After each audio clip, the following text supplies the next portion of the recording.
اب ہم آتے ہیں سیدنا ابراہیم علیہ السلام کے قصے کی طرف، لیکن اس سے پہلے یہ وضاحت کر دیں کہ سیدنا ابراہیم علیہ السلام کے واقعے کے ساتھ چند دوسرے انبیاء علیہ السلام کے واقعات بھی وابستہ ہیں، مثلا سیدنا لوط علیہ السلام کا واقعہ، اس لیے کہ یہ سیدنا ابراہیم علیہ السلام کے بھتیجے بھی ہیں اور ان کے پیروکار بھی۔ اسی طرح آپ کے صاحبزادوں سیدنا اسماعیل اور سیدنا اسحاق علیہ السلام کے واقعات ساتھ ساتھ چلتے ہیں۔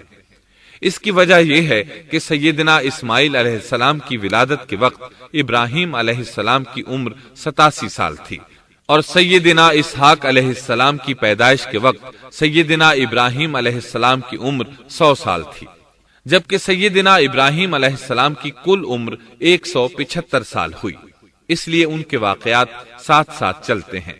ابراہیم علیہ السلام کا قصہ سناتے ہوئے ان حضرات کا ذکر ساتھ ساتھ ضرور آئے گا، تو آئیے شروع کرتے ہیں قصہ ابراہیم علیہ السلام کا۔ صالح علیہ السلام کے بعد اللہ تعالیٰ نے سیدنا ابراہیم علیہ السلام کو مبعوث فرمایا۔ ابراہیم علیہ السلام جد الانبیاء ہیں، عظیم المرتبت اور اولو العزم پیغمبر ہیں۔ آپ کے والد کا نام طارق تھا، جبکہ اس کا لقب آزر تھا۔ آزر مدد کرنے والے کو کہتے ہیں۔ یہ شخص اپنے قبیلے کے افراد کی مدد کیا کرتا تھا، غمخواری کرتا تھا، اس لیے اس کا لقب آزر مشہور ہو گیا تھا۔ قرآن مجید میں ابراہیم علیہ السلام کا قصہ 73 مقامات پر ذکر ہوا ہے۔ یہ 73 مقامات 25 سورتوں میں ہیں، اور یہ بات ابراہیم علیہ السلام کے بلند مرتبت ہونے پر دلالت کرتی ہے۔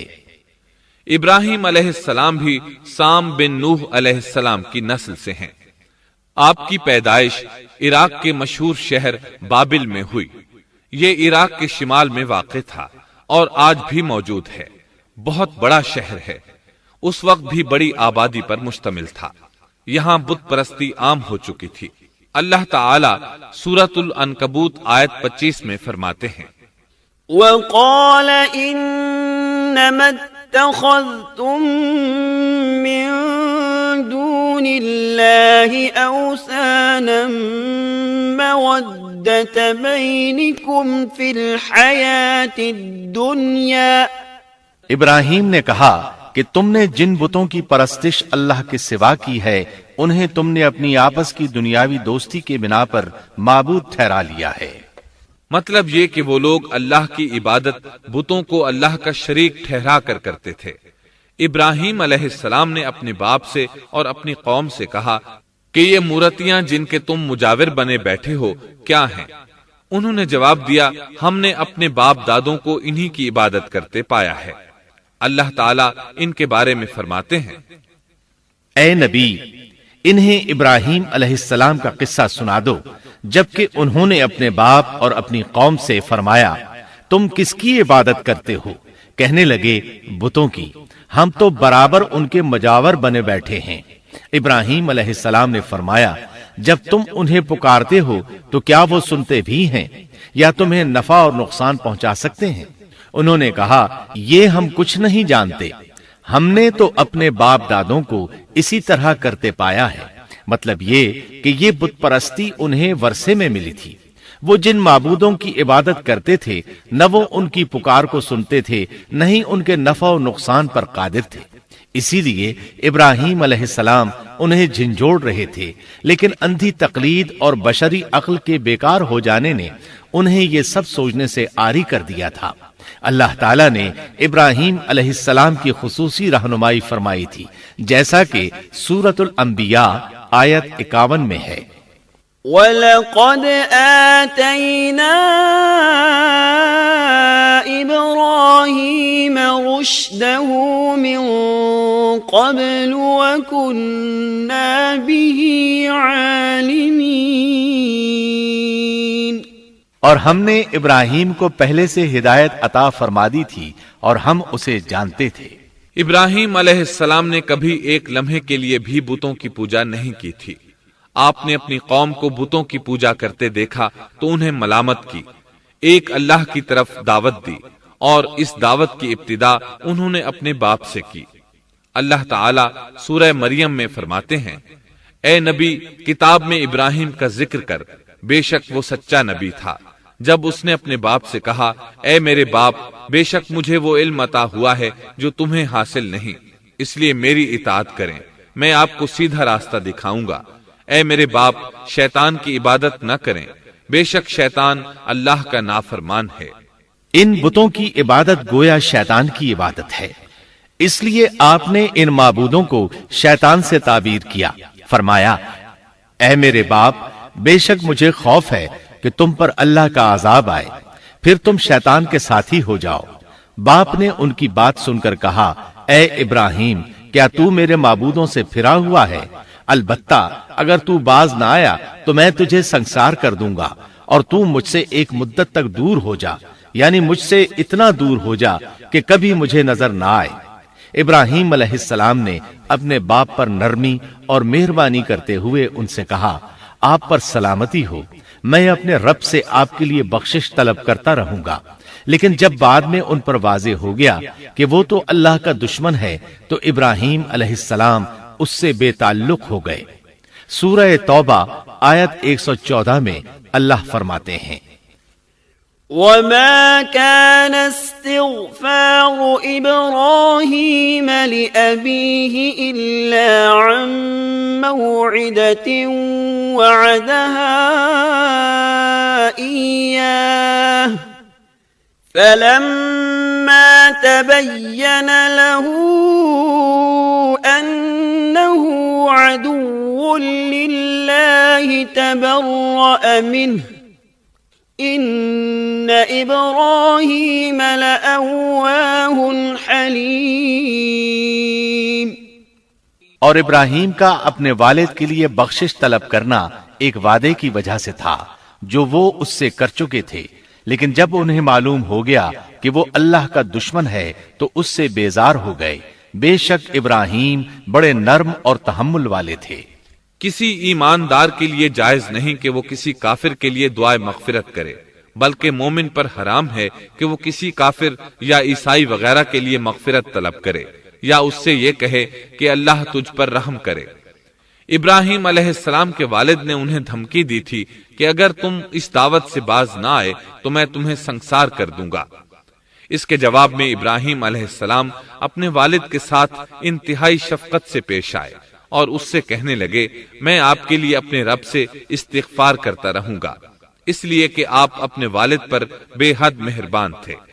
اسی لیے اللہ تعالیٰ بھی ابراہیم علیہ السلام پر بے حد مہربان تھے، اور آپ کا لقب خلیل الرحمن رکھ دیا گیا۔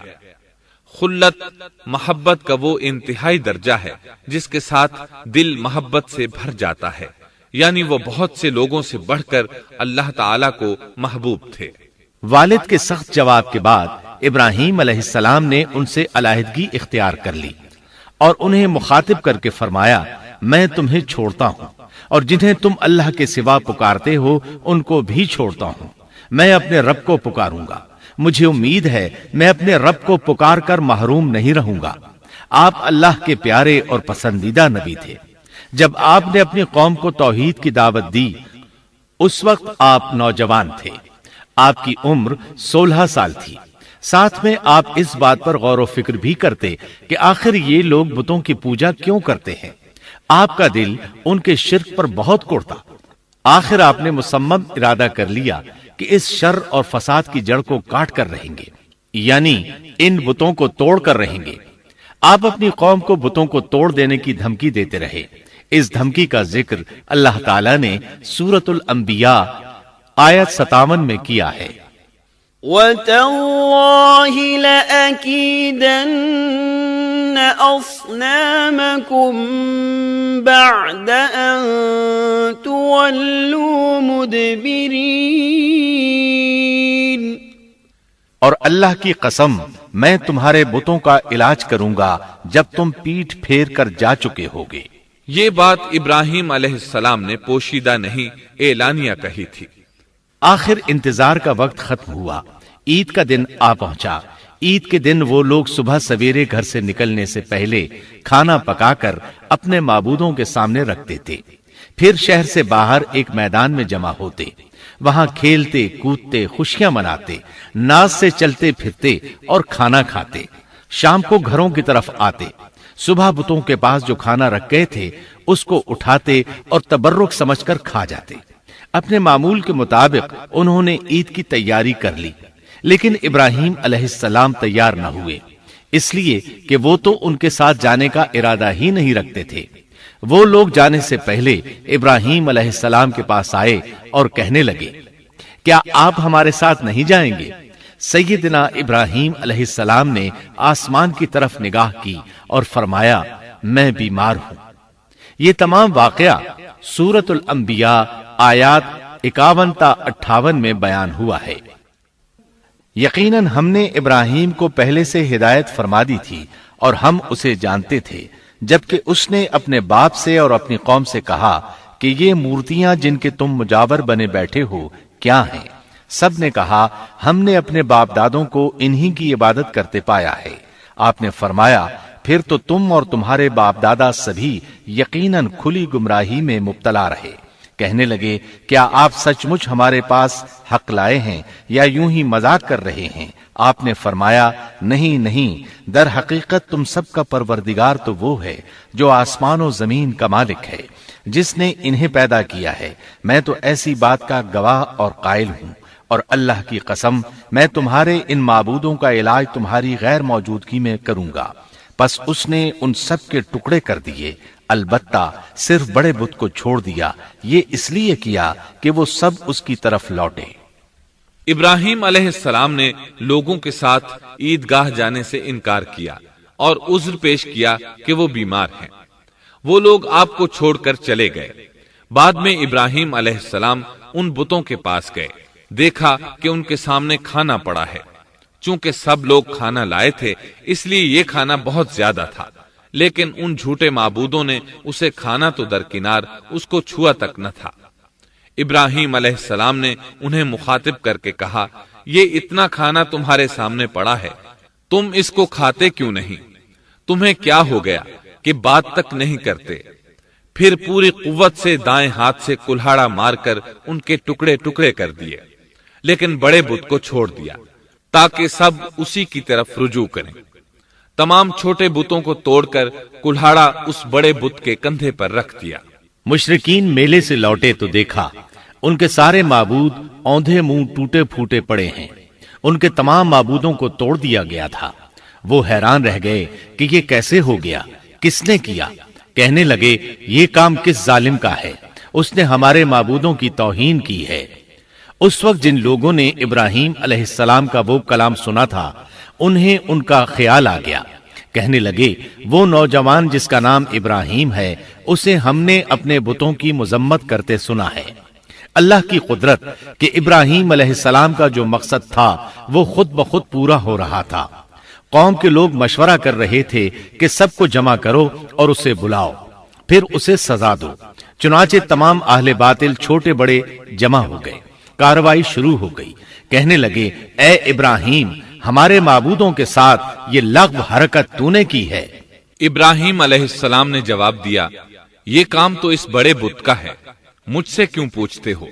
تم اپنے معبودوں سے کیوں نہیں پوچھ لیتے کہ ان کے ٹکڑے کس نے اڑائے ہیں؟ ابراہیم علیہ السلام کا جواب سن کر وہ سب سوچ میں پڑ گئے۔ پھر کہنے لگے، ہم نے بڑی غلطی کی، اپنے معبودوں کے پاس کسی کو حفاظت کے لیے نہیں چھوڑا۔ اس قدر واضح بات محسوس کر کے بھی وہ ظالم ایمان نہ لائے، بلکہ شیطان نے ان کے دلوں میں وسوسہ ڈالا اور انہوں نے غور و فکر کر کے کہا، اے ابراہیم، کیا تمہیں علم نہیں؟ یہ تو بے زبان ہیں، یہ بول نہیں سکتے۔ اب ابراہیم علیہ السلام نے فرمایا، تب پھر تم اللہ کے سوا اس چیز کی عبادت کرتے ہو جو تمہیں کچھ بھی نفع نہ دے سکے اور نہ نقصان پہنچا سکے۔ تعجب ہے تم پر اور ان پر بھی جنہیں تم اللہ کے سوا پکارتے ہو۔ کیا تم میں بالکل عقل نہیں؟ اس طرح ابراہیم علیہ السلام نے ان پر حقیقت خوب اچھی طرح واضح کر دی۔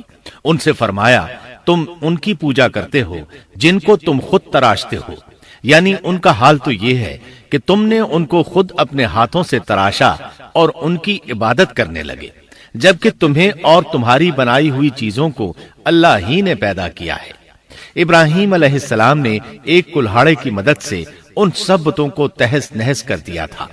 یہ اس بات کی واضح ترین نشانی تھی کہ یہ بالکل بے بس ہیں، لیکن اس واضح نشانی کے باوجود وہ اپنے کفر ہی پر ڈٹے رہے اور لگے ابراہیم علیہ السلام کو دھمکیاں دینے۔ قالوا ابنوا له بنيانا فألقوه في الجحيم، کہنے لگے اس کے لیے ایک آتش کدہ بناؤ اور اسے اس دہکتی آگ میں ڈال دو۔ پھر ان لوگوں نے ایک چٹیل میدان کا انتخاب کیا جہاں مٹی نام کی کوئی چیز نہیں تھی۔ اس میدان کو پتھروں کی باڑ کے ساتھ گھیر دیا گیا۔ پھر سب لوگوں کو حکم دیا گیا کہ وہ لکڑیاں جمع کر کے اس گھیری ہوئی جگہ میں رکھیں۔ چنانچہ سب لوگ لکڑیاں جمع کر کے وہاں لانے لگے، یہاں تک کہ عورتوں اور بچوں نے بھی اس کام میں بڑھ چڑھ کر حصہ لیا۔ میدان میں اتنی لکڑیاں جمع ہو گئیں کہ زمین نظر نہیں آتی تھی۔ یہ لکڑیاں زمین پر ایک اونچی دیوار محسوس ہوتی تھیں۔ پھر ان لکڑیوں کو آگ لگائی گئی۔ جب آگ کے شعلے آسمان سے باتیں کرنے لگے تو انہوں نے ابراہیم علیہ السلام کو آگ میں ڈالنے کے لیے ایک جھولا تیار کیا۔ اس میں سیدنا ابراہیم علیہ السلام کو رکھا گیا۔ اس وقت آپ نے یہ دعا پڑھی، حسبنا اللہ ونعم الوکیل، ہمیں اللہ کافی ہے اور وہی بہترین کارساز ہے۔ یہ کلمہ ہر محتاج اور مصیبت زدہ کو پڑھنا چاہیے۔ بخاری میں ہے، رسول اللہ صلی اللہ علیہ وسلم نے فرمایا، حسبنا اللہ و نعم الوکیل ابراہیم علیہ السلام نے اس وقت فرمایا تھا جب انہیں آگ میں پھینکا جانے لگا تھا۔ مطلب یہ کہ ہم اللہ ہی پر بھروسہ کرتے ہیں، اس کے سوا ہمارا کسی پر بھروسہ نہیں۔ بعض روایات میں یہ بھی ہے کہ جب ابراہیم علیہ السلام کو آگ میں ڈالا جانے لگا تو جبریل علیہ السلام آئے اور کہا، اے ابراہیم، کوئی حاجت ہے تو میں حاضر ہوں۔ ابراہیم علیہ السلام نے فرمایا، اگر تم اپنی مرضی سے آئے ہو تو مجھے تمہاری کوئی ضرورت نہیں۔ ایک دوسری روایت میں ہے کہ بارش کے فرشتے نے حاضر ہو کر کہا تھا، اے ابراہیم، مجھے حکم دیجئے میں بارش برسا کر اس آگ کو بجھا دوں۔ لیکن ایسی تمام روایات ضعیف ہیں۔ یوں بھی اللہ کا حکم ان سے پہلے کام کرنے والا تھا۔ اللہ تعالیٰ سورہ انبیاء آیت 69 اور 70 میں فرماتے ہیں، قلنا یا نار کونی بردا وسلاما علی ابراہیم وَأَرَادُوا بِهِ كَيْدًا فَجَعَلْنَاهُمُ الْأَخْسَرِينَ۔ ہم نے کہا، اے آگ ابراہیم پر ٹھنڈی ہو جا اور سلامتی والی ہو جا۔ گو انہوں نے ابراہیم کا برا چاہا لیکن ہم نے انہیں ہی نقصان پانے والا کر دیا۔ چنانچہ جب ابراہیم علیہ السلام کو آگ میں ڈالا گیا تو وہ ٹھنڈی ہو گئی۔ ابن عباس رضی اللہ عنہما فرماتے ہیں، اگر اللہ تعالیٰ آگ سے یہ نہ فرماتے کہ سلامتی والی ٹھنڈی ہو جا تو وہ اس قدر سرد ہو جاتی کہ اس کی ٹھنڈک سے تکلیف محسوس ہوتی۔ گویا آگ بھی اللہ کے حکم کے بغیر نہیں جلا سکتی، چھری اللہ کے حکم کے بغیر نہیں کاٹ سکتی، اس لیے کہ یہ بھی اللہ کی مخلوق ہیں اور ان کی قدرت بھی اللہ کے پاس ہے۔ وہ چاہے تو ان کو قدرت عطا کر دے، چاہے تو قدرت واپس لے لے۔ آگ کو ٹھنڈا ہونے کا حکم ہوا، وہ ٹھنڈی ہو گئی۔ اس نے نہ ابراہیم علیہ السلام کے کپڑے جلائے، نہ جسم کے کسی حصے کو کوئی نقصان پہنچایا، صرف وہ رسیاں جلائیں جن سے آپ کو باندھا گیا تھا۔ سبحان اللہ۔ لوگ آگ کے گرد اس انتظار میں کھڑے تھے کہ جو ہی انہیں آگ میں پھینکا جائے گا وہ جل کر راکھ ہو جائیں گے، لیکن وہ یہ دیکھ کر حیران رہ گئے کہ ابراہیم علیہ السلام بڑے ناز سے آگ کے درمیان بیٹھے ہیں۔ بعض روایات میں ہے کہ ابراہیم علیہ السلام فرمایا کرتے تھے، مجھے ان دنوں جو راحت اور سکون حاصل تھا ویسا آگ سے نکلنے کے بعد نہیں ہوا۔ لوگ اس معجزے کو دیکھ کر حیرت زدہ تھے۔ پھر ابراہیم علیہ السلام آگ سے نکلے۔ اتنا بڑا معجزہ دیکھنے کے باوجود لوط علیہ السلام کے سوا کوئی شخص پورے بابل شہر سے ان پر ایمان نہ لایا۔ اللہ تعالیٰ فرماتے ہیں، فآمن له لوط، پس ابراہیم پر لوط ایمان لائے۔ مطلب یہ کہ پوری بستی سے لوط علیہ السلام تھے جو آپ پر ایمان لائے تھے، باقی تمام لوگ کفر ہی پر ڈٹے رہے۔ ابراہیم علیہ السلام ان کا رویہ دیکھ کر نا امید ہو گئے کہ اس سے بڑھ کر یہ کون سا معجزہ دیکھنا چاہتے ہیں۔ ان کے بتوں کو توڑ دیا گیا، اپنی آنکھوں سے اللہ کی نشانی ان لوگوں نے دیکھی، پھر بھی یہ ایمان نہیں لائے، چنانچہ آپ نے وہاں سے ہجرت کا ارادہ فرما لیا۔ اس وقت بابل پر نمرود نامی بادشاہ کی حکومت تھی۔ کہا جاتا ہے کہ زمین کے بیشتر حصے پر اسی کی حکمرانی تھی۔ جب اس کے پاس یہ خبریں پہنچیں کہ ابراہیم علیہ السلام کو آگ میں ڈالا گیا لیکن آگ نے انہیں نہیں جلایا، تو اس نے ابراہیم علیہ السلام کو اپنے دربار میں پیش کرنے کا حکم دیا۔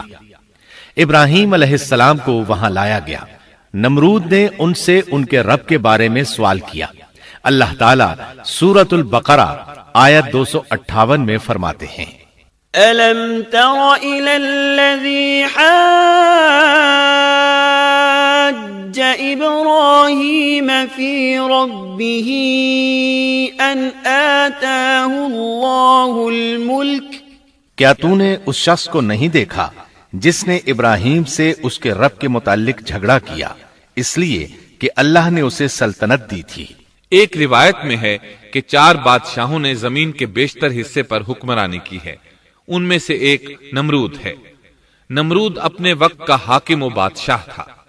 ابراہیم علیہ السلام سے جب اس کی اللہ تعالیٰ کے بارے میں بات چیت ہوئی تو ابراہیم علیہ السلام نے کہا، میرا رب وہ ہے جو زندہ کرتا ہے اور مارتا ہے۔ جواب میں اس نے کہا، میں بھی زندہ کرتا ہوں اور مارتا ہوں۔ چنانچہ اس نے حکم دیا کہ جیل سے 2 آدمیوں کو لے آؤ۔ جیل سے 2 ایسے آدمیوں کو لایا گیا جن کے لیے سزائے موت کا فیصلہ ہو چکا تھا۔ اس نے ان میں سے ایک کے قتل کا حکم دیا، دوسرے کو معاف کر دیا۔ اس سے اس نے یہ ثابت کرنا چاہا کہ وہ بھی زندہ کر سکتا ہے اور موت دے سکتا ہے، اور کہنے لگا، دیکھ لو میرے حکم سے لوگ مرتے ہیں اور میرے حکم سے انہیں زندگی ملتی ہے۔ اس کی بات سن کر ابراہیم علیہ السلام نے غور کیا کہ اگر وہ اس سے موت و حیات کے باریک فلسفے پر بحث کریں گے تو نمرود کا مقصد پورا ہو جائے گا اور میرا مقصد پورا نہیں ہو پائے گا۔ اس لیے بحث و مباحثے کی بجائے کوئی مضبوط دلیل پیش کر دی جائے تاکہ حق و باطل کے درمیان فرق واضح ہو جائے۔ چنانچہ آپ نے فرمایا، بے شک اللہ سورج کو مشرق سے لاتا ہے، تو اس کو مغرب سے لے آ۔ کافر بادشاہ یہ سن کر مبہوت رہ گیا، اس کا سر جھک گیا۔ اللہ تعالیٰ فرماتے ہیں، تب وہ کافر حیران رہ گیا اور اللہ نا انصافوں کو سیدھی راہ نہیں دکھاتا۔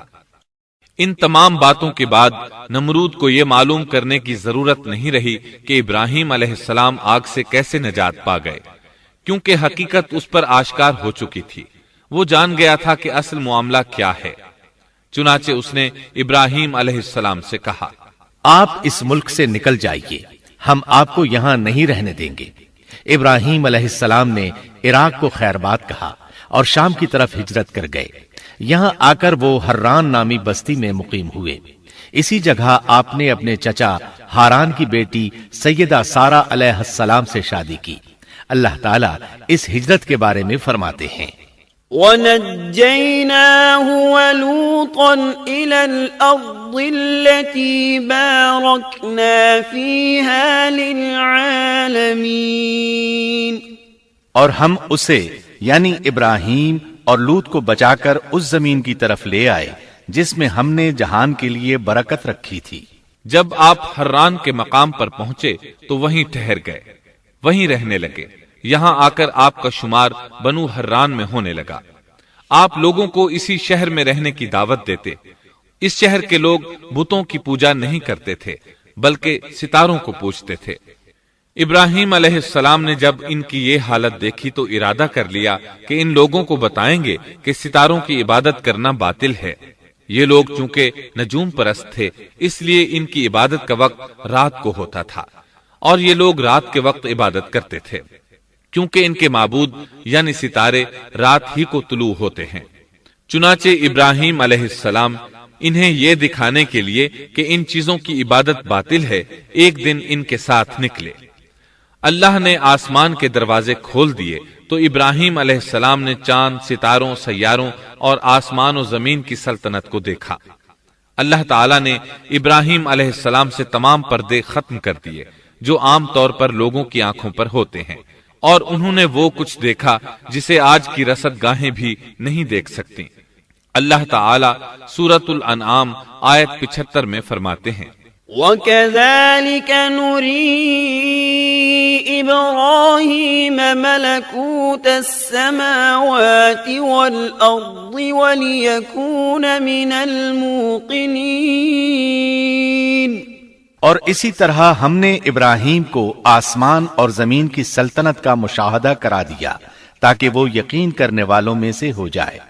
بعض مفسرین نے لکھا ہے کہ یہ سب کچھ اللہ تعالیٰ نے ابراہیم علیہ السلام کو اس لیے دکھایا تھا کہ وہ ستاروں کی پرستش کرتے تھے، پھر اللہ تعالیٰ نے اپنی عبادت کی طرف ان کی رہنمائی فرمائی۔ جن مفسرین نے یہ بات لکھی وہ غلطی پر ہیں، کیونکہ ایک جلیل القدر رسول کے متعلق ایسا گمان کرنا کبیرہ گناہ ہے۔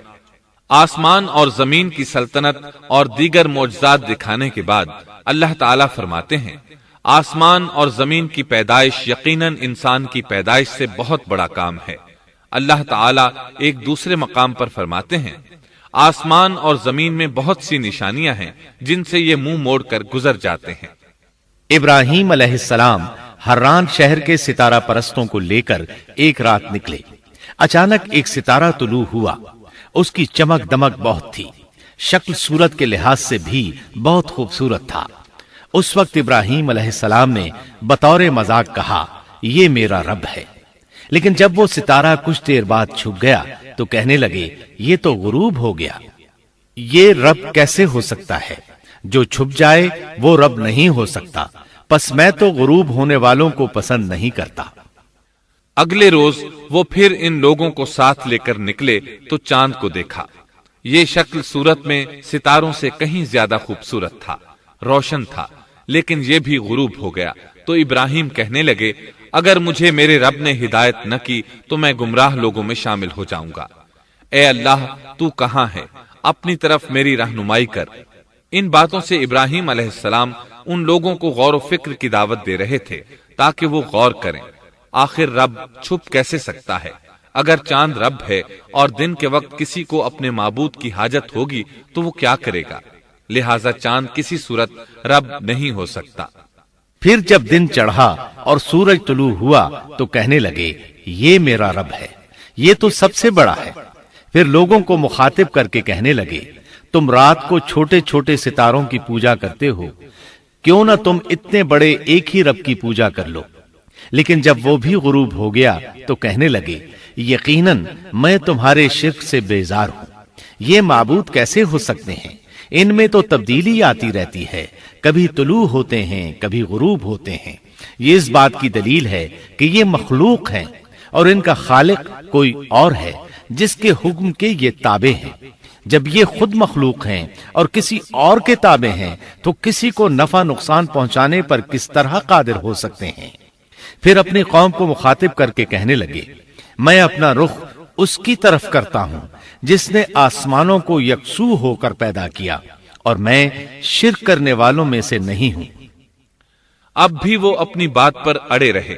تب آپ نے فرمایا، تم مجھ سے اللہ کے بارے میں جھگڑ رہے ہو، مجھے تو اللہ راہ دکھا چکا ہے اور اس نے مجھے دلیل عطا فرمائی ہے۔ میں یقیناً جانتا ہوں کہ تمہارے تمام معبود بے بس اور بے طاقت ہیں۔ جاؤ، تم سے اور تمہارے ان معبودوں سے جو ہو سکے کر لو، میرے رب کی مرضی کے بغیر کچھ بھی نہیں ہو سکتا۔ میرے رب نے ہر چیز کے علم کو اپنے گھیرے میں لے رکھا ہے، کیا پھر بھی تم نصیحت حاصل نہیں کرو گے؟ اور میں تمہارے معبودوں سے خوف کیوں کھاؤں؟ تم اللہ سے نہیں ڈرتے؟ ان کو اللہ کا شریک ٹھہرا رہے ہو۔ اللہ نے اس کی کوئی دلیل نازل نہیں کی۔ اگر تم میں صحیح علم ہے تو تم ہی بتلا دو کہ ہم دونوں جماعتوں میں سے امن کا زیادہ حقدار کون ہے؟ امن انہی کے لیے ہے جو ایمان لانے کے بعد دین کو شرک سے خلط ملط نہیں کرتے۔ حقیقت میں ہدایت یافتہ وہی لوگ ہیں۔ یہی ہمارے وہ دلائل تھے جو ہم نے ابراہیم علیہ السلام کو ان کی قوم کے مقابلے میں عطا کیے تھے، اور ہم جسے چاہیں مرتبے میں بڑھا دیں۔ بے شک تیرا رب بڑی حکمت والا ہے۔ ان لوگوں نے پھر بھی کفر ہی کیا، کوئی بھی ایمان نہ لایا۔ چنانچہ ابراہیم علیہ السلام نے ایک بار پھر ہجرت کی اور مصر جا پہنچے۔ مصر کے بادشاہ کو خبر ملی کہ ایک شخص ہجرت کر کے آیا ہے اور اس کے ساتھ ایک عورت ہے، وہ بہت زیادہ حسین و جمیل ہے۔ چنانچہ اس ظالم نے اپنے کارندوں کو بھیجا کہ اس عورت کو میرے پاس لے آؤ، ساتھ ہی اس سے پوچھنا کہ تمہارے ساتھ جو آدمی ہے وہ کون ہے، اگر وہ اس کا خاوند ہو تو اسے قتل کر دینا۔ ادھر بادشاہ نے اپنے کارندوں کو حکم دیا، ادھر اللہ نے ابراہیم علیہ السلام کی طرف وحی بھیج دی۔ انہوں نے سارا علیہ السلام سے کہا، اگر وہ تجھ سے میرے بارے میں پوچھیں تو بتا دینا تم میری بہن ہو۔ پھر سارا سے بولے، اے سارا، روئے زمین پر میرے اور تیرے سوا کوئی مومن نہیں، یعنی یہ کافروں کی سرزمین ہے، یہاں کوئی مومن نہیں، اس لحاظ سے تم میری دینی بہن ہو۔ پھر بادشاہ نے ابراہیم علیہ السلام کو پیش کرنے کا حکم دیا۔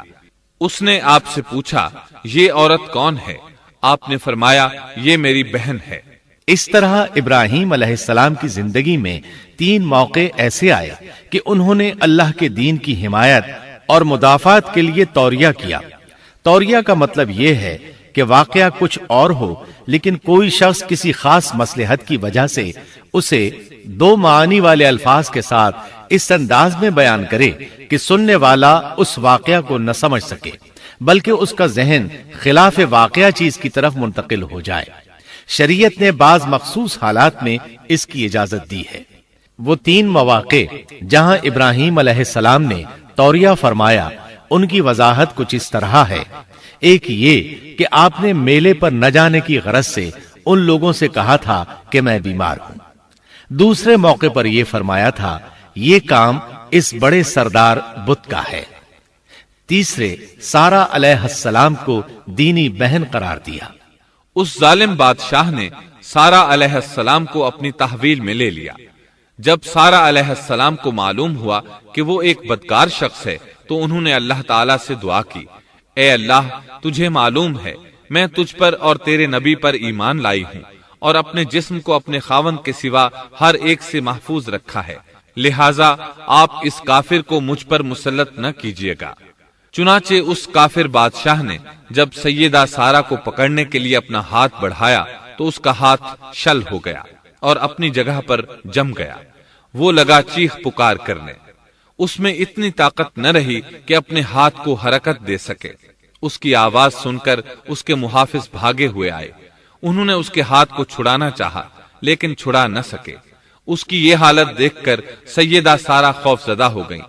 انہوں نے سوچا اگر یہ مر گیا تو لوگ کہیں گے اسے میں نے قتل کیا ہے۔ چنانچہ انہوں نے اللہ سے دعا کی کہ اسے چھوڑ دیا جائے۔ اللہ تعالیٰ نے آپ کی دعا قبول کر لی، اس کا ہاتھ ٹھیک ہو گیا، لیکن وہ ظالم پھر بھی نہ ڈرا۔ اس نے ایک بار پھر آپ کی طرف ہاتھ بڑھایا، اس کا ہاتھ پھر شل ہو گیا۔ سیدہ سارا نے پھر دعا کی، وہ دوبارہ ٹھیک ہو گیا، وہ پھر بھی باز نہ آیا۔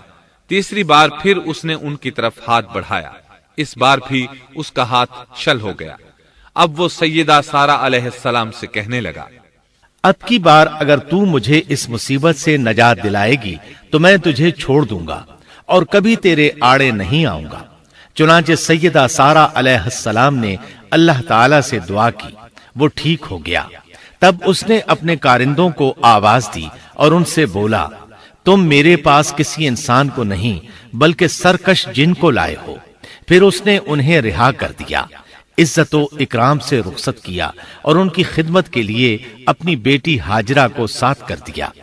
سارا علیہ السلام واپس لوٹیں تو دیکھا کہ ابراہیم علیہ السلام نماز پڑھ رہے ہیں۔ نماز کے بعد انہوں نے پوچھا، سارا، اس نے تمہارے ساتھ کیا سلوک کیا؟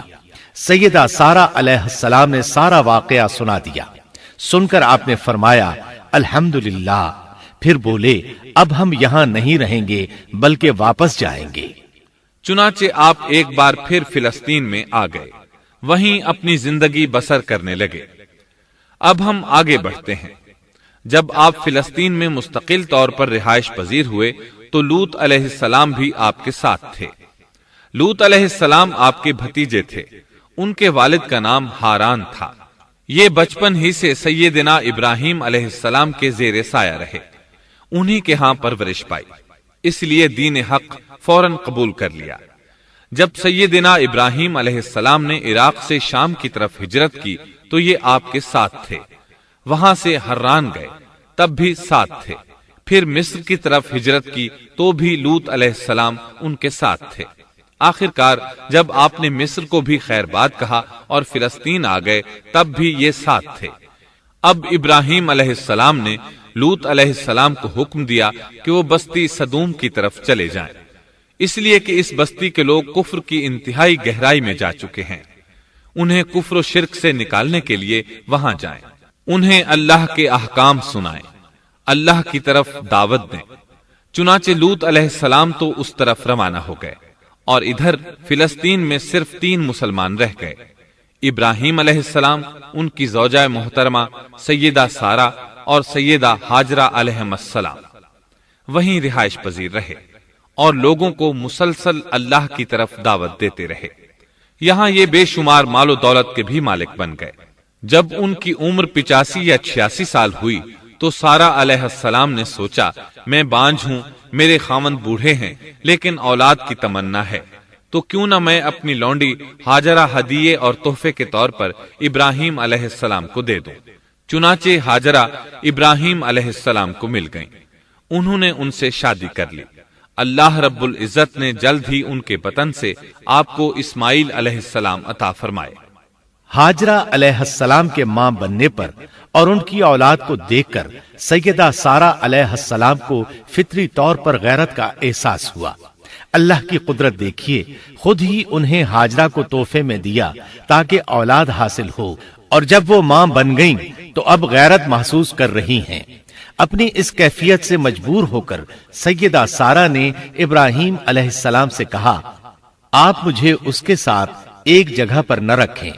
مورخین اور سیرت نگار لکھتے ہیں کہ ہاجرہ علیہ السلام ایک نطاق پہنا کرتی تھی، یعنی وہ جسم کے درمیان ایک لمبا کپڑا لٹکا لیتی تھیں تاکہ وہ کپڑا گھسٹ گھسٹ کر قدموں کے نشانات مٹا دے اور سارہ کو نظر نہ آئے، کیونکہ سارہ غیرت کی حد کو پہنچ چکی تھی۔ ابراہیم علیہ السلام نے جب سارہ علیہ السلام کے اندر غیرت کے آثار دیکھے تو ہاجرہ کو ان کی نگاہوں سے دور کر دیا۔ ادھر اللہ کا حکم بھی نازل ہو گیا کہ اپنی بیوی ہاجرہ اور دودھ پیتے بچے اسماعیل کو ساتھ لے لیں اور مکہ کی طرف رخ کر لیں۔ ابراہیم علیہ السلام مکہ کی طرف روانہ ہوئے، یہاں تک کہ مکہ پہنچ گئے۔ یہ جگہ اس وقت بالکل ویران اور بے آباد تھی، نہ کوئی انسان تھا، نہ پانی، نہ نباتات کے آثار تھے، غرض کوئی چیز نظر نہیں آتی تھی، بس پہاڑوں کے درمیان ایک بے آب و گیاہ میدان تھا۔ یہی وہ مقدس اور تاریخی وادی تھی جہاں ابراہیم علیہ السلام اپنی زوجہ اور لخت جگر کو چھوڑ کر واپس پلٹے۔ سیدہ ہاجرہ علیہ السلام کو بہت حیرت ہوئی، انہیں یہ امید نہیں تھی کہ ان کے خاوند انہیں ایک بے آباد جگہ تنہا چھوڑ کر چل دیں گے، اس پر بچے کی ذمہ داری الگ تھی۔ چنانچہ انہوں نے ابراہیم علیہ السلام کو آواز دی، لیکن انہوں نے مڑ کر بھی نہ دیکھا۔ اب وہ ان کے پیچھے آئیں اور قریب پہنچ کر بولی، اے ابراہیم، ہمیں کہاں چھوڑے جا رہے ہو؟ یہاں نہ پانی، نہ خوراک، نہ کوئی انسان۔ ابراہیم علیہ السلام نے پھر بھی کوئی جواب نہ دیا، کوئی پریشانی بھی ظاہر نہ کی اور چلتے رہے۔ سیدہ ہاجرہ بھی آپ کے پیچھے چلتی رہیں اور پوچھتی رہیں کہ ہمیں کس کے حوالے کر کے جا رہے ہیں؟ یہاں تو کوئی بھی جاندار نہیں، مکمل طور پر بے آباد علاقہ ہے، لیکن انہوں نے اب بھی کوئی توجہ نہ دی۔ آخر سیدہ ہاجرہ نے کہا، کیا آپ کو اللہ نے اس کام کا حکم دیا ہے؟ اب آپ نے جواب میں فرمایا، ہاں۔ تب سیدہ ہاجرہ بولی، اگر یہ بات ہے تو اللہ تعالی ہرگز ہمیں ضائع نہیں ہونے دے گا۔ جب انسان اللہ کے احکام کو بجا لائے تو اس کے دل سے فقر و فاقے کا خوف نکل جاتا ہے اور اللہ اسے طرح طرح کے انعامات سے نوازتا ہے۔ انسان جب تک اللہ کے احکام کو بجا لاتا رہے گا تب تک اللہ کی نصرت اور اس کی تائید شامل حال رہے گی۔ چنانچہ جوں ہی ہاجرہ علیہ السلام کو پتا چلا کہ انہیں تنہا چھوڑ جانا اللہ کے حکم کی بنا پر ہے تو فوراً یقین بھرے لہجے میں بولی، تب اللہ ہمیں ضائع نہیں کرے گا۔ یہ کہہ کر وہ اپنے شیر خوار بچے کی طرف پلٹ گئیں۔ خوراک اور پانی چند دن میں ختم ہو گئے، پانی کا ایک قطرہ پاس نہ رہا۔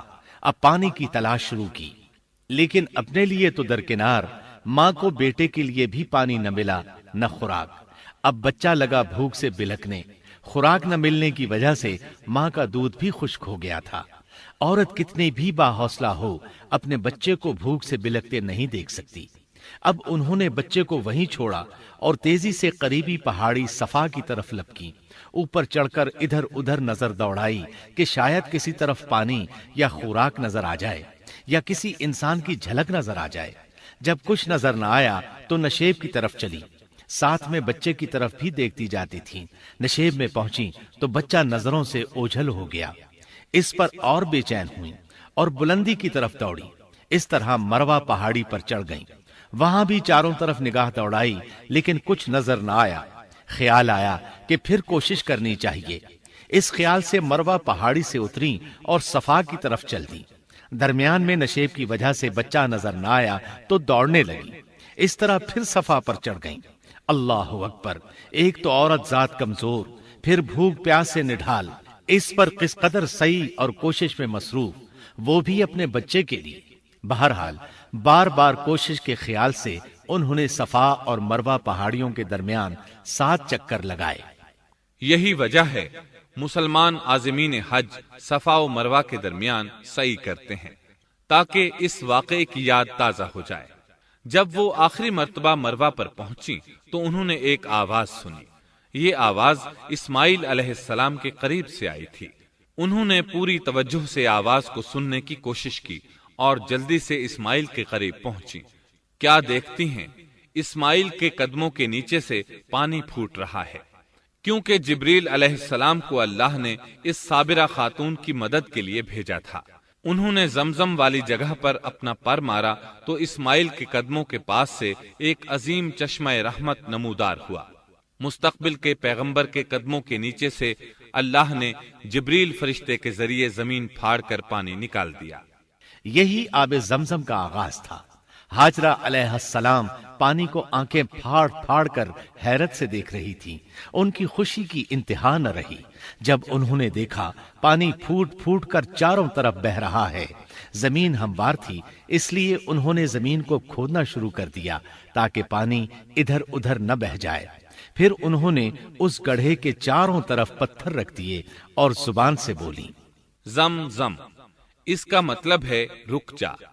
نبی اکرم صلی اللہ علیہ وسلم کا فرمان ہے، رحم اللہ اسماعیل لولا انها عجلت لكانت زمزم عینا معینا۔ اللہ اسماعیل کی والدہ پر رحم فرمائے، اگر وہ جلد بازی سے کام نہ لیتی تو زمزم ایک بہنے والا چشمہ ہوتا۔ لیکن انہوں نے اس کے گرد بند باندھ دیا۔ انہیں دراصل اس وقت پانی کی شدید ضرورت تھی، اس لیے انہوں نے پانی کو اپنے پاس جمع کر لیا تاکہ بہہ کر ضائع نہ ہو جائے۔ انہوں نے اسماعیل کو پانی پلایا، خود بھی خوب پیا، اور یہ اللہ تعالی کی طرف سے ان کی مہمان نوازی تھی۔ وہاں کوئی اور انسان نہیں تھا، نہ کھانے کی کوئی چیز تھی، بس یہی آب زمزم ان کے لیے کھانے اور پینے کا کام دے رہا تھا۔ اب چونکہ زمزم ایک چشمہ بن گیا تھا، اس لیے پرندے بھی آنے لگے۔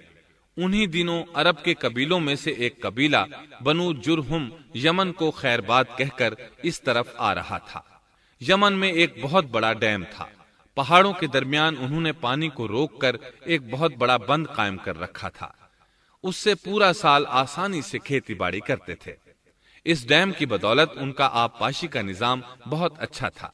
جب اس ڈیم کو اللہ تعالیٰ نے توڑا تو تمام لوگ وہاں سے منتشر ہو گئے اور جزیرہ عرب کے اطراف میں منتقل ہونے لگے۔ وہیں سے ہجرت کرنے والا ایک قبیلہ بنو جرہم تھا۔ یہ لوگ بنیادی طور پر عرب تھے۔ یہ قبیلہ سفر میں رہتا، جہاں کہیں پانی اور چراگاہ نظر آتے وہیں پڑاؤ ڈال دیتے۔ جب وہاں خوراک ختم ہو جاتی تو آگے سفر شروع کر دیتے۔ چونکہ وہ بہت بڑے تاجر تھے، اس بنا پر ان راستوں سے خوب واقف تھے۔ انہیں چشموں کا خوب علم تھا۔ ملک شام کی طرف بھی ان کی آمد و رفت تھی۔ یہ قبیلہ بنو جرہم مکہ کے قریب پہنچا تو فضا میں پرندوں کو منڈلاتے پایا۔ کہنے لگے ان پرندوں کی موجودگی میں ضرور کوئی راز ہے۔ اب انہوں نے اپنے کچھ آدمی اس طرف بھیجے۔ یہ لوگ جلد ہی چشمے تک پہنچ گئے۔ انہوں نے وہاں ایک عورت اور اس کے بچے کو پایا، پھر وہ لوگ ان کے پاس آئے، وہاں پڑاؤ ڈالنے کی اجازت مانگی۔ سیدہ ہاجرہ نے فرمایا، ٹھیک ہے، لیکن شرط یہ ہے کہ تمہیں اجرت ادا کرنا ہوگی۔ ان کے لیے یہ سستا سودا تھا، ان کے پورے قبیلے کو سامان زندگی مل رہا تھا، جبکہ صرف ایک عورت اور اس کے بیٹے کی ذمہ داری ان پر عائد ہو رہی تھی۔ انہوں نے فوراً حامی بھر لی اور وہاں رہائش اختیار کر لی۔ اس طرح یہ لوگ سیدہ ہاجرہ علیہ السلام کی معیشت کا ذریعہ بن گئے، اور اس طرح سیدنا اسماعیل علیہ السلام بنو جرہم میں پرورش پاتے رہے۔ انہوں نے ان لوگوں سے عربی سیکھ لی اور ان سے بھی زیادہ عربی دان بن گئے، فصاحت اور بلاغت سے عربی میں بات چیت کرنے لگے۔ پھر ان کی اس قبیلے میں شادی ہو گئی، ان کی اولاد سے عرب قوم کا آغاز ہوا۔ انہی میں سے سرور کائنات محمد صلی اللہ علیہ وسلم کی ولادت باسعادت ہوئی۔ بنو جرہم کی آمد اور آبادی ابراہیم علیہ السلام کی دعا کا نتیجہ تھی۔ جب انہوں نے اپنی بیوی اور بچے یعنی دو کمزور انسانوں کو اس ویران جگہ چھوڑا تھا تو یہ دعا مانگی تھی، ربنا انی اسکنت من ذریتی بواد غیر ذی زرع عند بیتک المحرم۔ اے ہمارے پروردگار، میں نے اپنی کچھ اولاد اس بے آباد جنگل میں تیرے حرمت والے گھر کے پاس بسائی ہے۔ یہاں یہ سوال پیدا ہوتا ہے کہ کیا اس وقت بیت اللہ کی تعمیر ہو چکی تھی؟ درست بات یہ ہے کہ اس وقت خانہ کعبہ کی تعمیر نہیں ہوئی تھی۔ پھر سوال پیدا ہوتا ہے کہ کیا ابراہیم علیہ السلام کے زمانے سے پہلے اس کی تعمیر ہو چکی تھی یا صرف جگہ ہی معروف تھی؟ اس بارے میں دو طرح کی روایات ہیں۔ بعض میں آتا ہے کہ صرف اس کی جگہ معروف تھی، اور بعض میں ہے کہ ابراہیم علیہ السلام سے پہلے شیس علیہ السلام نے اس کو تعمیر کیا تھا، اور وہ گردش ایام کے ساتھ ساتھ منہدم ہو کر ختم ہو گیا۔ لیکن بہرحال اس کی جگہ معلوم تھی، اور وہی پہلا گھر تھا، جیسا کہ اللہ نے خبر دی ہے۔ ان اول بیت وضع للناس للذی ببکۃ مبارکا وہدی للعالمین۔ اللہ تعالیٰ نے پہلا گھر جو لوگوں کے لیے مقرر کیا تھا وہی ہے جو مکہ میں ہے، اور وہ پوری دنیا کے لیے برکت اور ہدایت والا ہے۔ ابراہیم علیہ السلام نے اللہ تعالیٰ سے یہ دعا مانگی تھی، ربنا انی اسکنت من ذریتی بواد غیر ذی زرع عند بیتک المحرم ربنا ليقيموا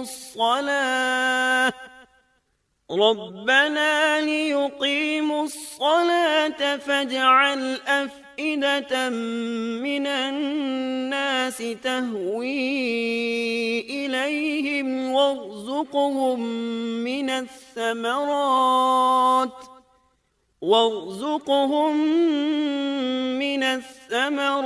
لعلهم يشكرون۔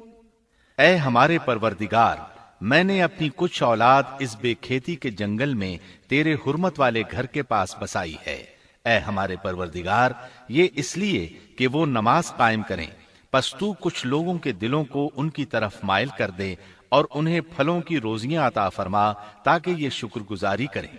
دن گزرتے رہے اور اسماعیل علیہ السلام بنو جرہم کے ماحول میں عمر کی منزلیں طے کرتے رہے، اور وہ ہوش سنبھالنے کے قریب ہو گئے۔ ابراہیم علیہ السلام ہر سال ایک دو بار اپنے گھرانے کی دیکھ بھال کے لیے چکر لگاتے تھے۔ جب اسماعیل علیہ السلام نے ہوش سنبھالا تو ایک بار پھر ایک عظیم آزمائش کا وقت آ گیا۔ ہوا یوں کہ ایک مرتبہ ابراہیم علیہ السلام مکہ تشریف لائے، ایک جگہ آرام کے لیے بیٹھے کہ نیند کی وادی میں پہنچ گئے۔ نیند میں انہوں نے خواب دیکھا کہ اپنے لخت جگر کو اپنے ہاتھ سے ذبح کر رہے ہیں، ساتھ ہی آنکھ کھل گئی۔ ابراہیم علیہ السلام جانتے تھے کہ انبیاء کرام کے خواب حقیقت ہوتے ہیں۔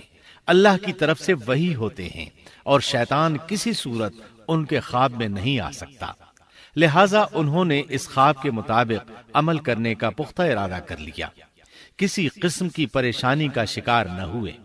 اللہ رب العزت نے اس عظیم اور تعجب خیز واقعے کا قرآن مجید میں ذکر کرتے ہوئے فرمایا، وقال إني ذاهب إلى ربي سيهدين رب هب لي من الصالحين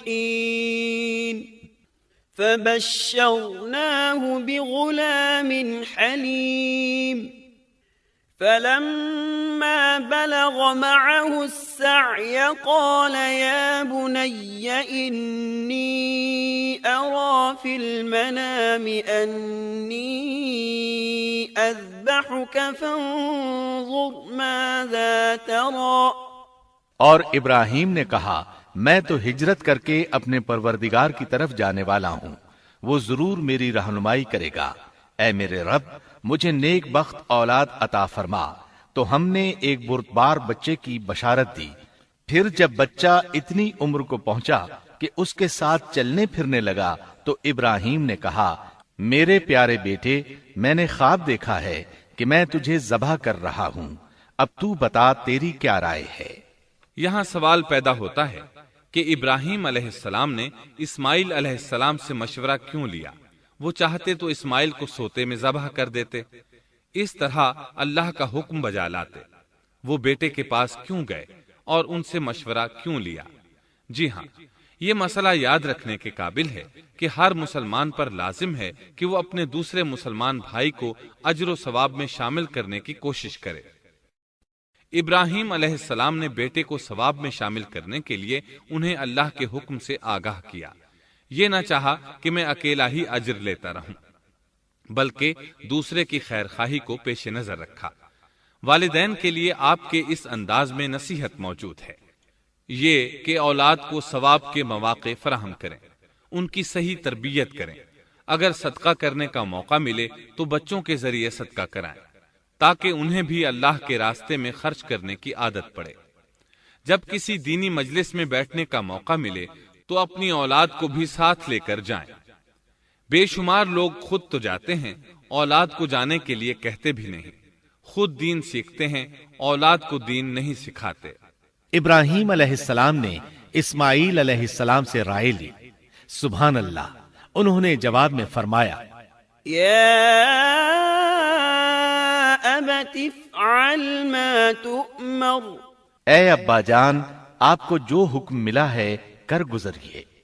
یہ نہیں کہا کہ مجھے تو حکم نہیں ہوا، بلکہ فوراً سر تسلیم خم کر دیا، اس لیے کہ وہ جانتے تھے انبیاء کا خواب حقیقت پر مبنی ہوتا ہے، اللہ کی وحی ہوتا ہے، اس لیے بالکل پریشانی ظاہر نہ کی، یہ تک نہ پوچھا مجھے کیوں ذبح کر رہے ہیں، یا میرا کیا جرم ہے، یا آپ کے پاس کون سا صریح حکم آیا ہے۔ انہوں نے ایسی کوئی بات نہ کہی۔ اللہ کی فرما برداری اسی کو کہتے ہیں۔ چنانچہ اپنے باپ سے کہا یا ابت افعل ما تؤمر ستجدنی ان شاء اللہ من الصابرین۔ اے ابا جان، آپ کو جو حکم ہوا ہے اس کو کر گزریے، انشاءاللہ آپ مجھے صبر کرنے والوں میں پائیں گے۔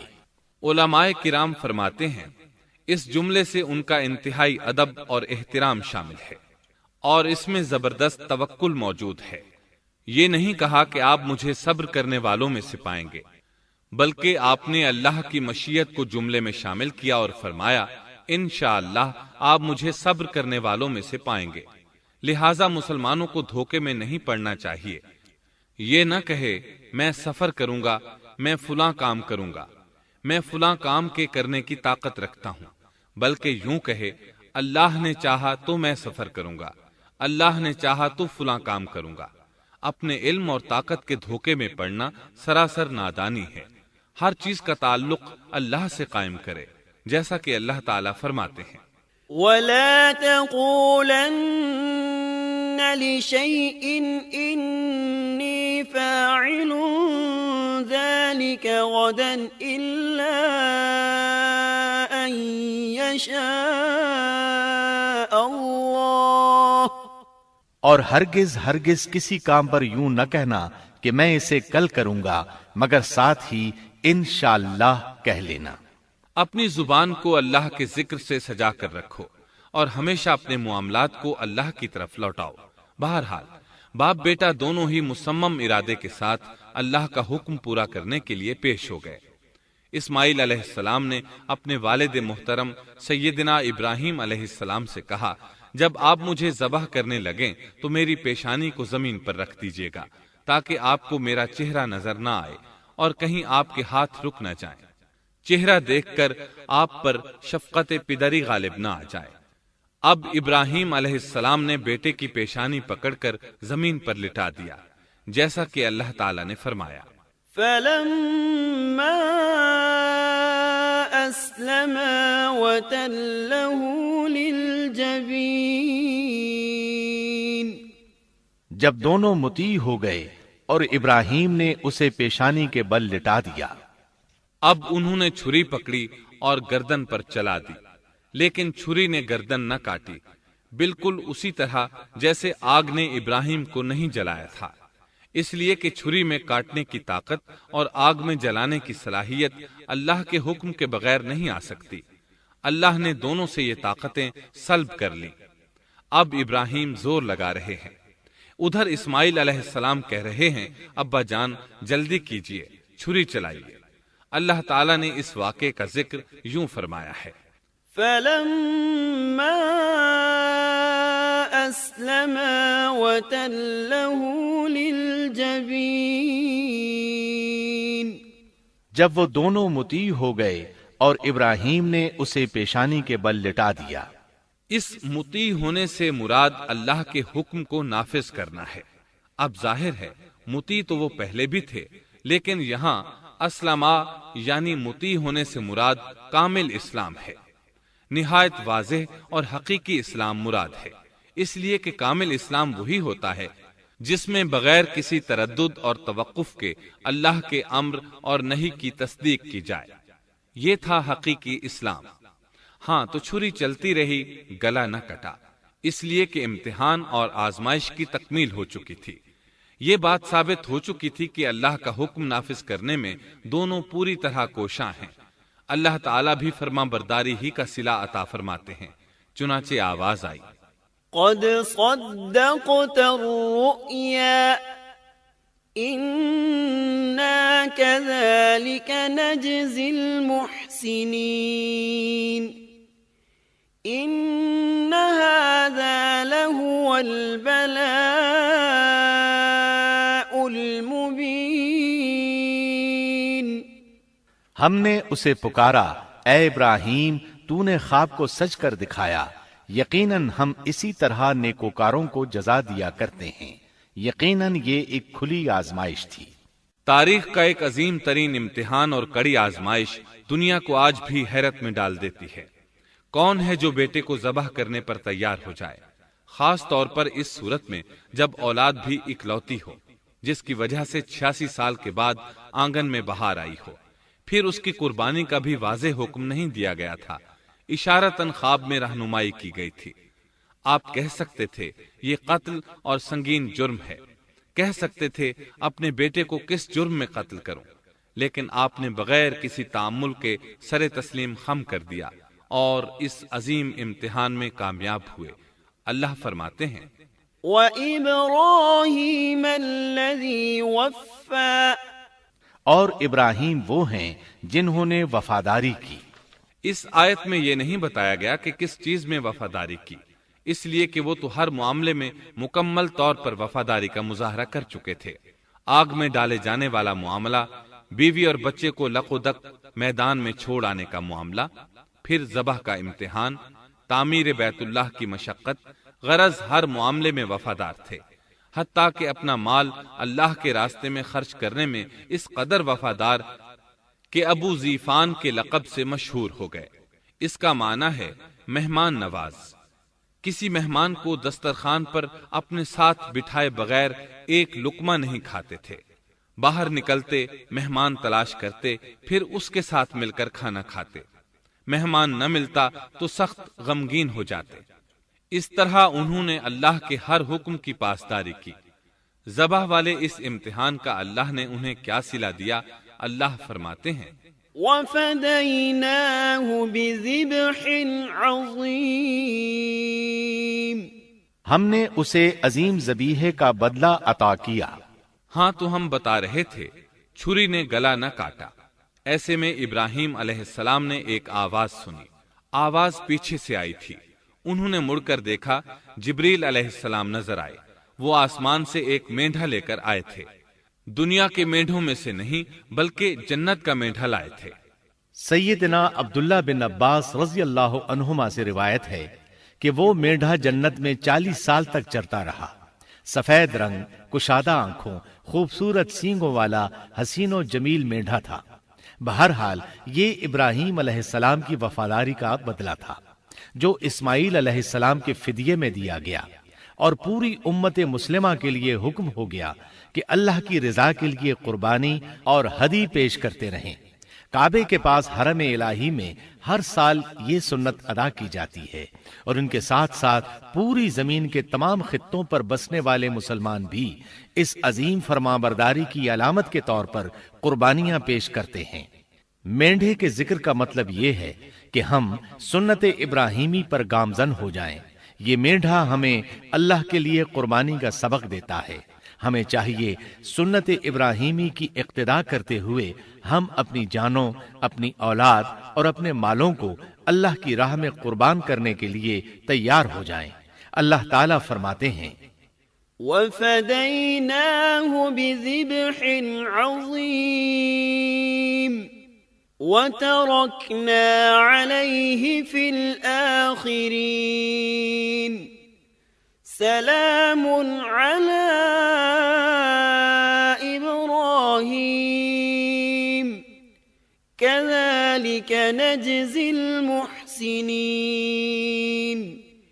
إِنَّهُ مِنْ عِبَادِنَا الْمُؤْمِنِينَ۔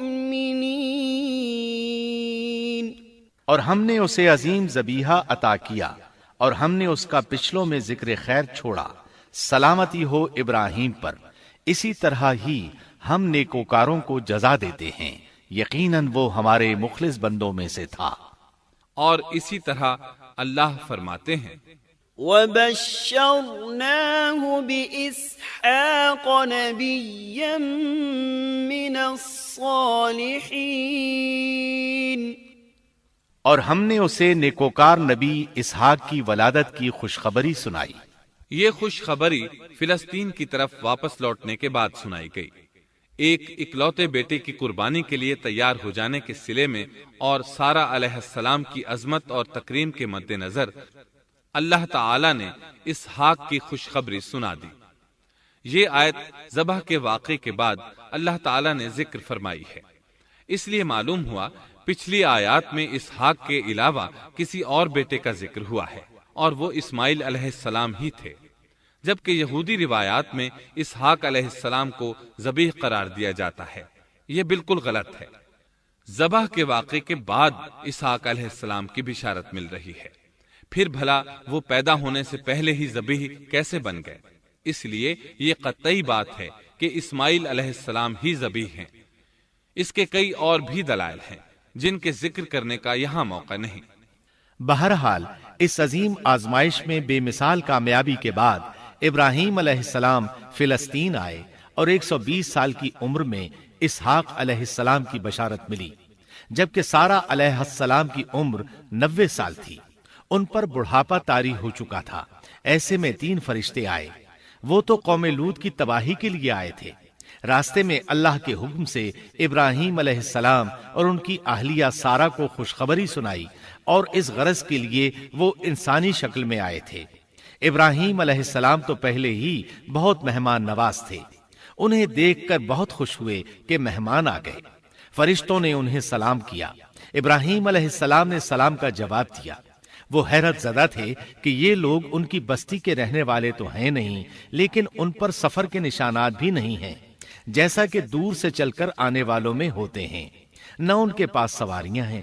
قرآن مجید میں آتا ہے قالوا سلاما قال سلام قوم منكرون۔ فرشتوں نے سلام کیا تو ابراہیم نے بھی سلام کیا اور دل میں خیال کیا یہ اجنبی لوگ ہیں۔ پھر وہ اپنی مہمان نوازی کی عادت کے مطابق انہیں اندر لے آئے، ان کے لیے کھانے کا انتظام کیا۔ اللہ تعالیٰ فرماتے ہیں وَلَقَدْ جَاءَتْ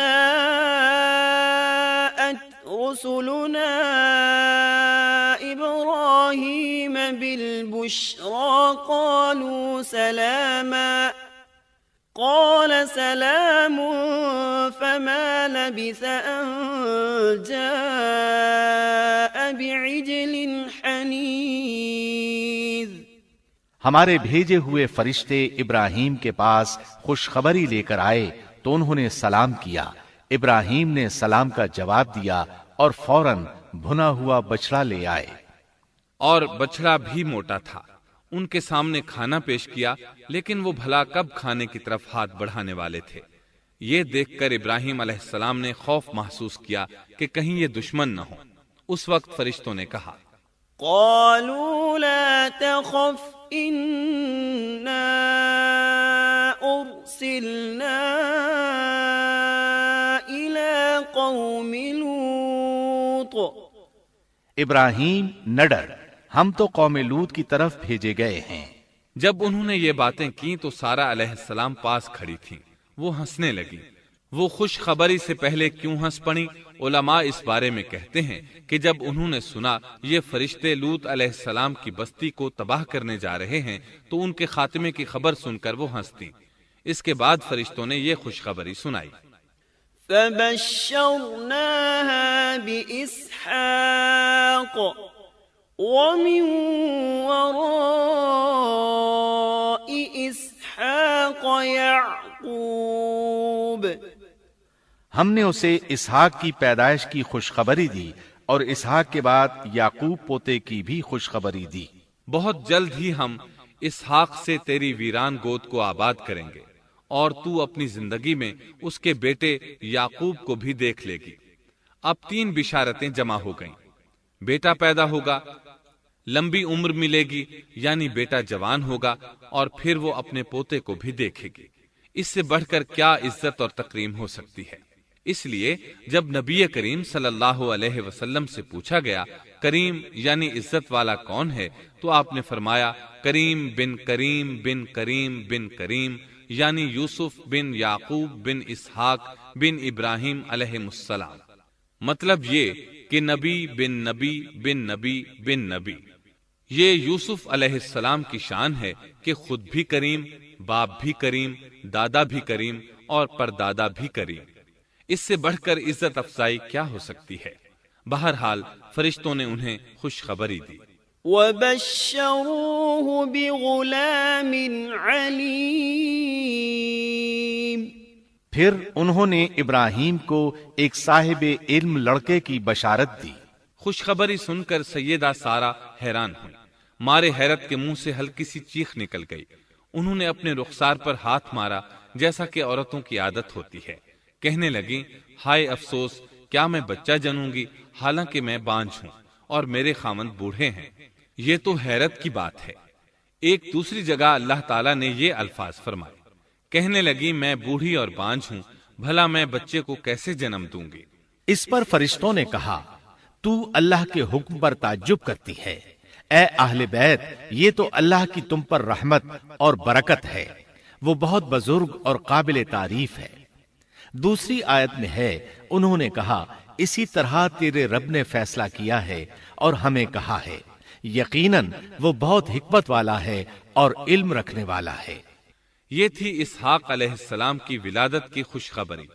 ابراہیم علیہ السلام مکے میں سیدنا اسماعیل علیہ السلام سے ملنے کے لیے آتے رہتے تھے۔ ایک روز آئے تو ان سے کہا اے میرے بیٹے، اللہ تعالیٰ نے مجھے حکم دیا ہے کہ اس مقام پر اللہ کا گھر تعمیر کرنا۔ اسماعیل علیہ السلام نے فوراً کہا میں حاضر ہوں۔ اس طرح انہوں نے کھدائی شروع کی۔ ایسے میں انہیں شیس علیہ السلام کی تعمیر کے آثار نظر آئے۔ انہوں نے اس پر تعمیر شروع کر دی۔ ایک روایت میں یہ بھی ہے کہ انہوں نے فرشتوں والی بنیادوں کے آثار بھی دیکھے۔ نبی کریم صلی اللہ علیہ وسلم کی جوانی کے دنوں میں جب مکے کے قریش نے کعبے کی تعمیر نئے سرے سے کی تو انہوں نے اس کی بنیادوں کو گہرا کرنا چاہا۔ وہ کھدائی کرتے ان سبز پتھروں تک پہنچ گئے جو پہاڑوں کی چوٹیوں کی طرح نظر آ رہے تھے۔ انہوں نے ان پتھروں کو نکالنا چاہا۔ ایک شخص نے کدال کے ذریعے ایک پتھر کو باہر نکالا تو اس کے نیچے سے اتنا نور نکلنے لگا کہ قریب تھا وہ شخص اندھا ہو جاتا۔ پھر پتھر خود بخود نیچے جا گرا اور اپنی جگہ پر جم گیا۔ اس کے بعد لوگوں نے ان پتھروں کو ہاتھ نہ لگایا اور تعمیر شروع کر دی۔ قرآن مجید میں تعمیر کعبہ اور بیت اللہ کا تذکرہ اس طرح آیا ہے۔ وَإِذْ بَوَّأْنَا لِإِبْرَاهِيمَ مَكَانَ الْبَيْتِ أَلَّا تُشْرِكْ بِي شَيْئًا وَطَهِّرْ بَيْتِيَ لِلطَّائِفِينَ وَالْقَائِمِينَ وَالرُّكَّعِ السُّجُودِ۔ اور جب ہم نے بیت اللہ کے مکان میں ابراہیم کو جگہ دی اور فرمایا کہ میرے ساتھ شرک نہ کرنا اور میرے گھر کو طواف، قیام اور رکوع و سجود کرنے والوں کے لیے پاک رکھنا، اور فرمایا ان اول بیت وضع للناس للذی ببکۃ مبارکا وہدی للعالمین فیہ آیات بینات مقام ابراہیم ومن دخلہ کان آمنا۔ بے شک لوگوں کے لیے جو پہلا گھر تعمیر کیا گیا ہے وہ مکہ میں ہے، وہ جہان والوں کے لیے برکت اور ہدایت کا ذریعہ ہے۔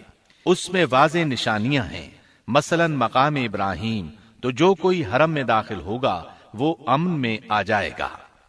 اور فرمایا اور یاد کرو اس وقت کو جب ابراہیم کو اس کے پروردگار نے کئی باتوں کے ذریعے آزمایا، وہ ان میں پورے اترے تو اللہ نے فرمایا میں آپ کو تمام لوگوں کا امام بنا رہا ہوں۔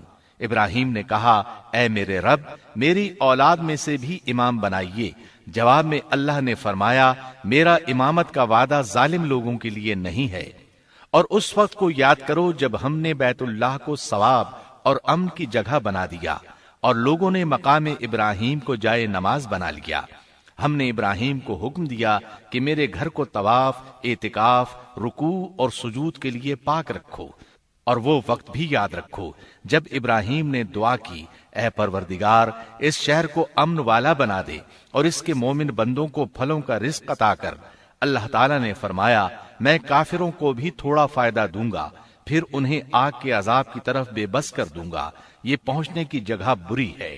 اور وہ وقت یاد کرو جب ابراہیم اور اسماعیل بیت اللہ کی بنیادوں کو بلند کر رہے تھے اور دعا مانگ رہے تھے اے ہمارے رب ہماری محنت کو قبول فرما، تو دعا کو سننے والا جاننے والا ہے، اور ہمیں اپنا فرما بردار بنا، ہماری اولاد میں سے بھی ایک فرما بردار گروہ بنا، اور ہمیں عبادت کا طریقہ سکھا اور ہم پر رجوع فرما، کیونکہ تو ہی توبہ قبول کرنے اور رحم فرمانے والا ہے۔ اے ہمارے رب ان لوگوں میں انہی میں سے ایک رسول بھیج جو ان پر تیری آیات کی تلاوت کرے اور انہیں کتاب و حکمت سکھائے، انہیں پاک کرے، یقیناً تو غالب حکمت والا ہے۔ تعمیر کے دوران جب ابراہیم علیہ السلام اس مقام تک پہنچے جہاں آج حجر اسود ہے تو اللہ تعالیٰ نے جنت سے ایک سفید پتھر بھیجا۔ حدیث میں ہے یہ پتھر نہایت سفید تھا، اب سیاہ ہو گیا ہے۔ انسانوں کی غلطیاں اس کے سیاہ ہونے کا سبب بنی۔ جب دیواریں انسانی قد کے برابر ہو گئیں تو اسماعیل علیہ السلام ایک پتھر لے آئے۔ اب ابراہیم علیہ السلام اس پتھر پر کھڑے ہوئے، وہ ننگے پاؤں تھے۔ اسی وقت پتھر پگھل گیا، ان کے پاؤں اس کے اندر کسی قدر دھنس گئے، پتھر پر ان کے پیروں کے نشانات آ گئے۔ اسی پتھر کو آج مقام ابراہیم کہا جاتا ہے۔ پہلے یہ پتھر بیت اللہ کی دیواروں کے ساتھ رکھا گیا تھا۔ جب لوگ طواف کے لیے آتے تو سیدنا ابراہیم کے پیروں کے نشانات دیکھنے کے لیے یہاں ہجوم ہو جاتا۔ اس طرح طواف کرنے والوں کو دقت کا سامنا ہوتا۔ سیدنا عمر رضی اللہ عنہ نے صحابہ کرام کے مشورے سے اس پتھر کو اس جگہ سے قدرے ہٹا کر نماز کی صفوں کے قریب کر دیا تاکہ طواف کرنے والوں کو دقت نہ ہو۔ یہ مقام بہت مقدس ہے۔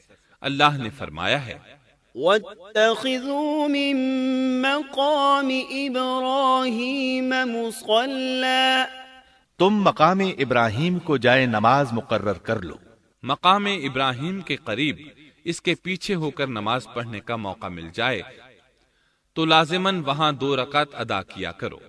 موقع نہ ملے تو پھر پوری مسجد حرام میں طواف سے فراغت والی 2 رکعت پڑھ لیا کرو۔ اس طرح کعبہ تعمیر ہوا، تب نیا حکم آیا، وَلِلَّهِ عَلَى النَّاسِ حِجُّ الْبَيْتِ مَنِ اسْتَطَاعَ إِلَيْهِ سَبِيلًا وَمَن كَفَرَ فَإِنَّ اللَّهَ غَنِيٌّ عَنِ الْعَالَمِينَ۔ لوگوں میں جو استطاعت رکھے اس پر اللہ کے لیے حج بیت اللہ فرض ہے، اور جو شخص جان بوجھ کر اعراض کرے تو اللہ جہانوں سے بے نیاز ہے اور اسے اس کی کوئی پرواہ نہیں۔ ادھر ابراہیم علیہ السلام کو اللہ تعالی کی طرف سے اشارہ ہوا، وَأَذِّن فِي النَّاسِ بِالْحَجِّ، لوگوں میں حج کا اعلان کر دیں۔ ابراہیم علیہ السلام کہنے لگے، اللہ میری آواز بھلا کس کس تک پہنچے گی؟ جواب آیا، آپ کے ذمے آواز لگانا ہے، پہنچانا ہمارا کام ہے۔ چنانچہ آپ عرفات کے ایک پہاڑ پر چڑھے اور آواز لگائی، لوگو بیت الحرام کا حج کرو۔ اللہ تعالیٰ نے معجزانہ طور پر یہ آواز تمام انسانوں تک پہنچا دی، خواہ وہ پیدا ہوئے تھے یا نہیں۔ دوسرا معجزہ یہ ہوا کہ اللہ نے بیت اللہ اور اس کے حج کی محبت لوگوں کے دلوں میں ڈال دی۔ اللہ نے فرمایا، وَأَذِّن فِي النَّاسِ بِالْحَجِّ يَأْتُوكَ رِجَالًا وَعَلَى كُلِّ ضَامِرٍ يَأْتِينَ مِن كُلِّ فَجٍّ عَمِيقٍ۔ اور آپ لوگوں میں حج کا اعلان کر دیں، وہ آپ کی طرف پیدل بھی آئیں گے اور دبلے پتلے اونٹوں پر بھی دور دور سے آئیں گے۔ اس طرح لوگ پیدل اور سوار ہو کر کثرت سے حج کے لیے آنے لگے اور یہ ویران علاقہ آباد ہونے لگا۔ یہ تھے حالات اور واقعات ابراہیم علیہ السلام کے۔ آپ نے 175 سال کی عمر میں وفات پائی۔ آپ سے پہلے سیدہ ہاجرہ علیہ السلام نے وفات پائی اور ان کی وفات سے کچھ ہی عرصہ بعد سیدہ سارہ علیہ السلام 127 سال کی عمر میں فوت ہو گئیں۔ ان دونوں کی وفات کے بعد آپ غمگین رہنے لگے۔ آخر اتنی مدت تک ساتھ رہا تھا۔ آپ خلیل الرحمن تھے، آپ پر صحیفے بھی نازل ہوئے، آپ اللہ کے بے حد شکر گزار تھے۔